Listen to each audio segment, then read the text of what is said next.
और अब आपको खबर सीधी राजधानी जयपुर से बता रहे हैं, जहां प्रदेश में कई जिलों में भारी बारिश की वजह से जलभराव की स्थिति बन गई है।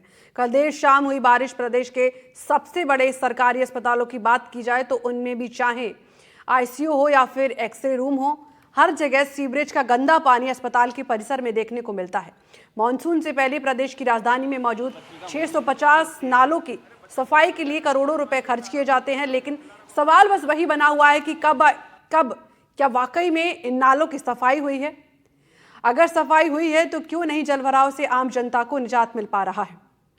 ये अस्पताल की तस्वीरें आप देख रहे हैं।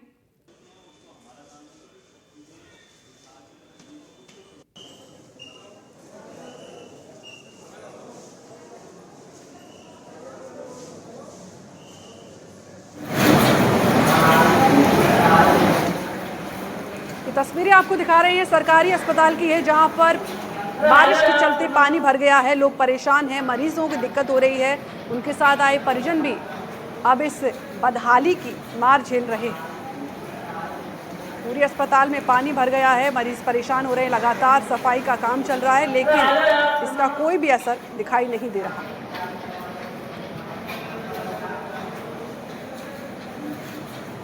जब राजधानी की हालत है तो फिर बाकी जगहों की क्या स्थिति होगी, आप सोच सकते हैं। 650 नालों की सफाई के लिए करोड़ों रुपए खर्च किए गए।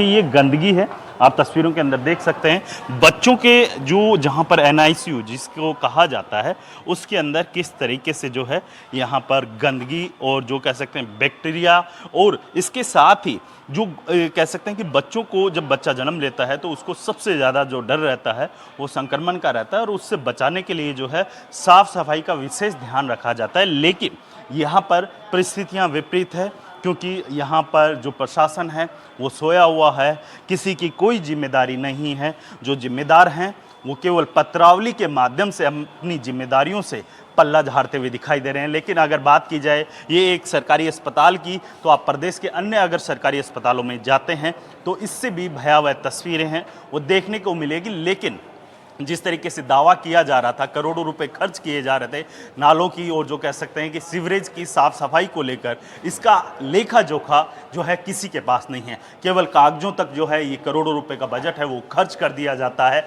लेकिन जो जिम्मेदार होते हैं वो अपने कमरों के अंदर बैठकर एक दूसरे पर जो है पत्रावली के माध्यम से जो है आरोप प्रत्यारोप लगाते हुए दिखाई देते हैं। लेकिन जो आम जनता है वो त्रस्त दिखाई दे रही है। और ये स्थिति आप एक सरकारी अस्पताल के अंदर की तस्वीरें आप देख रहे हैं, वहाँ पर इसी तरीके से जो है गंदगी और जो कह सकते हैं कि यहाँ पर जो सीवरेज का जो गंदा पानी होता है या फिर साफ सफाई की अगर व्यवस्था की बात की जाए तो ये पूरी तरीके से जो है इस अस्पताल के अंदर फेल पाई गई है। इसके अलावा अगर बात की जाए यहाँ पर परिजनों के बैठने की प्रॉपर तरीके से कोई व्यवस्था नहीं है, क्योंकि मजबूरन जो है यहाँ पर कॉरिडोर पर बैठने पे मजबूर है, क्योंकि जहाँ पर वार्ड हैं, जहाँ पर बच्चों को जो है नवजात बच्चों को रखा जाता है, वहाँ पर स्थितियाँ काफ़ी विपरीत है। और इसके लिए जो जिम्मेदार डॉक्टर रहते हैं, जो जिम्मेदार जो कह सकते हैं अधिकारी रहते हैं, वो केवल यहाँ पर लिपापोती करते हुए दिखाई दे रहे हैं। बहरहाल अगर बात की जाए, तस्वीरें एनडीटीवी अपने दर्शकों तक लगातार पहुँचा रहा है,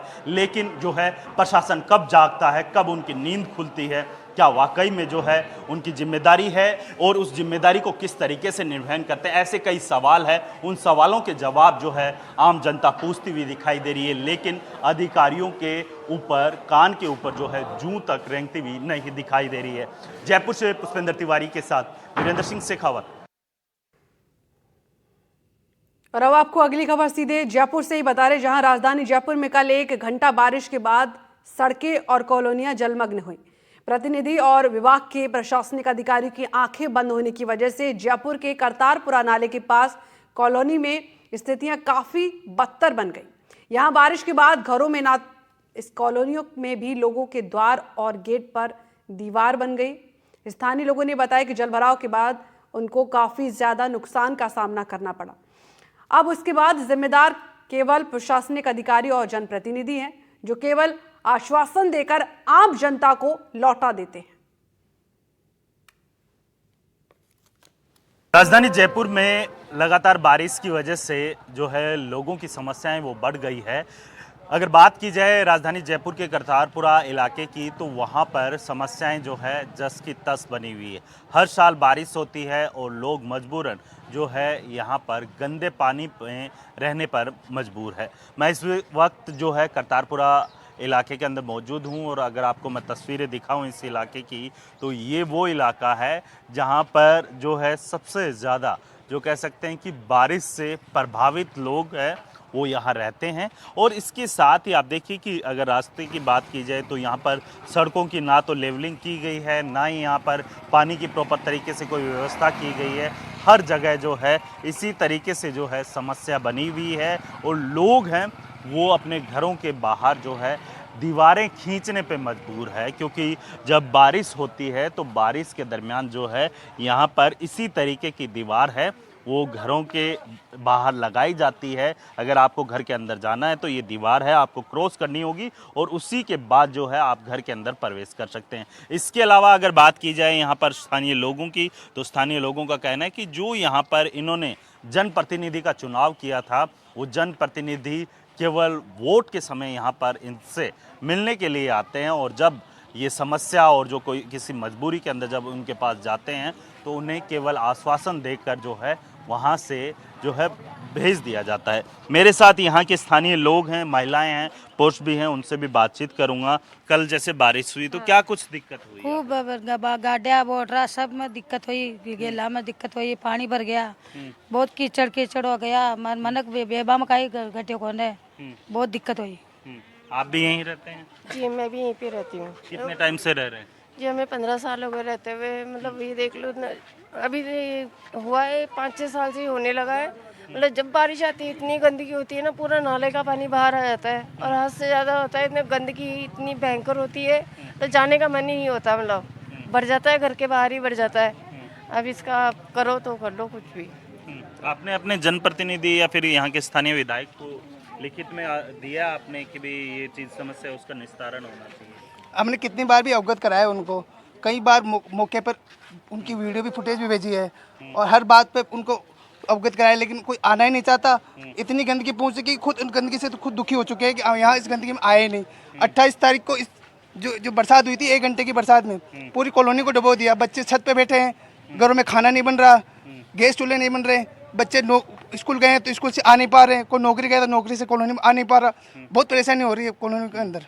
स्थानीय लोगों का ये भी आरोप है कि यहाँ पर जब सड़क निर्माण किया गया था उसका प्रॉपर तरीके से निर्माण नहीं होने के चलते जो है जल भराव की स्थिति लगातार बनी हुई है। जयपुर से पुष्पेंद्र तिवारी के साथ वीरेंद्र सिंह शेखावत, एनडीटीवी। और अब आपको सीधे भरतपुर लिए चलते, जहां मंगलवार सुबह से ही बारिश का दौर देखने को मिला है, जिससे एक तरफ जहां मानसून की मेजबानी से लोगों को गर्मी से निजात मिली तो वहीं परेशानी का सबब भी बनी। सड़कों पर जलभराव की वजह से जगह जगह जाम जैसे हालात बने, जगह जगहों पर गाड़ियों की रफ्तार पर ब्रेक लगे हुए हैं। तस्वीरें आपके सामने, जहां भरतपुर में जलभराव की स्थिति बनी हुई है, सड़कें बुरी तरीके से जलमग्न हैं, जाम लग गया है और गाड़ियों की रफ्तार धीमी पड़ चुकी है। भरतपुर में झमाझम बारिश का दौर जारी है और भरतपुर में सुबह से ही बारिश हो रही है। जगह जगह जल भराव की स्थिति पैदा हो गई है। जो लोग हैं उन्हें काफी परेशानी हो रही है। हालांकि जो उमस भरी गर्मी थी उससे जरूर लोगों को राहत मिली है। मेरे साथ में स्थानीय लोग हैं, आइए उनसे बात कर लेते हैं। क्या नाम है आपका? जी मेरा नाम अनिल है। क्या कहेंगे, बड़ी झमाझम बारिश हो रही है भरतपुर में? हाँ, 2 दिन से काफी उमस थी और आज यहाँ पर जो बारिश हो रही है इससे बहुत अच्छी राहत मिली है गर्मी से। और चारों तरफ जल भराव की स्थिति बनी हुई है और यहाँ पर जो क्षेत्र में है जो बांधवारेटा से जो पानी की निकासी की जा रही है उसको देखकर भी यहाँ पर जो आसपास की फसल है और आवागमन बंद है। बहुत अच्छी बारिश हो रही है यहाँ पर। तो सुबह से बादल छाए हुए तो झमाझम पूरे जिले में बारिश? हाँ, पूरे जिले में बारिश हो रही है, अच्छी बारिश है। बिल्कुल, देखिए ये अनिल जी थे और इनका कहना है कि सुबह से ही झमाझम बारिश हो रही है। हालांकि ग्रामीण अंचल की बात की जाए, लोनावल की बात की जाए, बयाना की बात की जाए, बांधवारेटा है, वहां से जो पानी की निकासी की जा रही है और ऊपर से बारिश भी हो रही है, तो कहीं न कहीं जल भराव की स्थिति पैदा हो गई है। लोगों को काफी परेशानी तो हो रही है, लेकिन कहीं न कहीं जो 2-3 दिन से उमस भरी गर्मी थी उससे भी लोगों को निजात मिली है। भरतपुर से एनडीटीवी के लिए ललितेश कुशवाहा। और बारां में भी लगातार बारिश का दौर जारी है। 4 दिनों से झमाझम बारिश हो रही है। बारिश की वजह से बारां में काली सिंध, परवन, पार्वती, कुन्नो, बरूनी नदियां उफान पर हैं।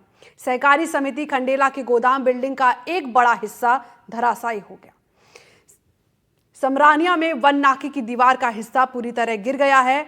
बारां के शाहाबाद रोड के कोटा रोड की कॉलोनियों में पानी भर चुका है। तस्वीरें आपके सामने, नदी उफान पर हैं, नदी नाले पूरे तरीके से उफान पर हैं। लोगों को अब परेशानी हो रही है। बारिश के चलते पूरे हालात बने हुए हैं। बारां जिले में विगत 4 दिनों से लगातार झमाझम बारिश का दौर जारी है। तो ये दूसरी ओर मध्य प्रदेश में भी बारिश हो रही है और इसी के चलते हुए बारां जिले की सभी प्रमुख नदियां काली सिंध, परवन व पार्वती उफान पर है। तो ये दूसरी ओर देखा जाए तो बारां जिले के सभी बांध अब लबालब हो चुके हैं। तो वहीं तालाब और जो खाल हैं वो भी अपने पूरे परवान पर हैं।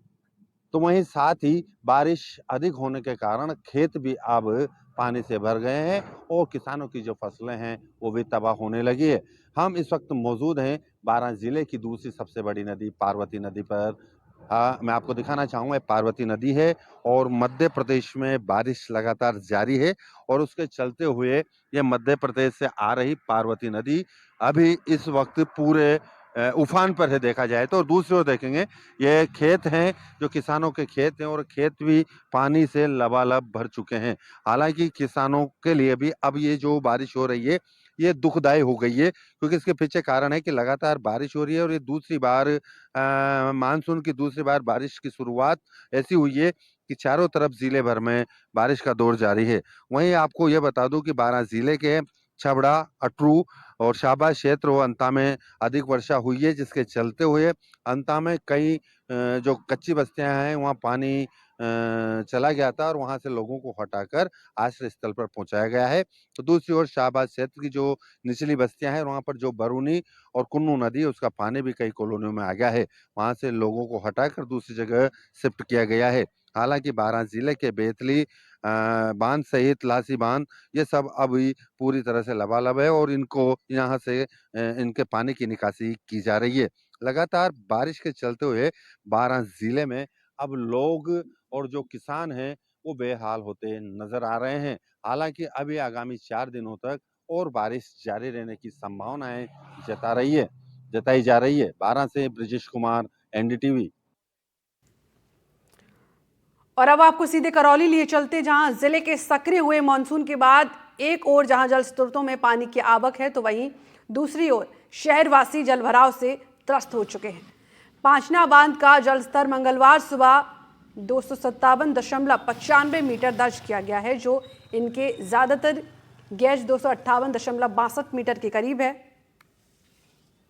करौली जिला मुख्यालय पर मानसून सक्रिय हुआ है। इसके बाद करौली जिले के जितनी भी कॉलोनी और रास्ते हैं वो पानी के जल भराव के कारण यहाँ लोगों के लिए समस्या बने हुए हैं। इस वक्त मैं मौजूद हूँ शहर का जो सिप कॉलोनी है, इसमें आप देख सकते हैं तस्वीरों में यहाँ का जो जल भराव लगातार यहाँ कई वर्षों से ये लगातार समस्या बनी हुई है और एनडीटीवी इन खबरों को प्रमुखता से उठाता आ रहा है और इसके बाद प्रशासन भी जागा है। लेकिन यहाँ की बात करें तो इसके बाद यहाँ ये जो जल भराव है, नगर परिषद ने यहाँ सफाई भी करवाई, लेकिन 2 दिन यहाँ जेसीबी चले, लेकिन उसके बाद भी यहाँ पानी का निकास सही तरीके से नहीं हो पाया। यहाँ की जो स्थानीय जो लोग हैं इनके घर मकानों से ये बिल्कुल सटे हुए हैं, उनके लिए बीमारी फैलने का भी अंदेशा बना हुआ है, क्योंकि जल भराव से गंदगी भी यहाँ चारों तरफ आप देख सकते हैं, चारों तरफ गंदगी यहाँ बिल्कुल बनी हुई है।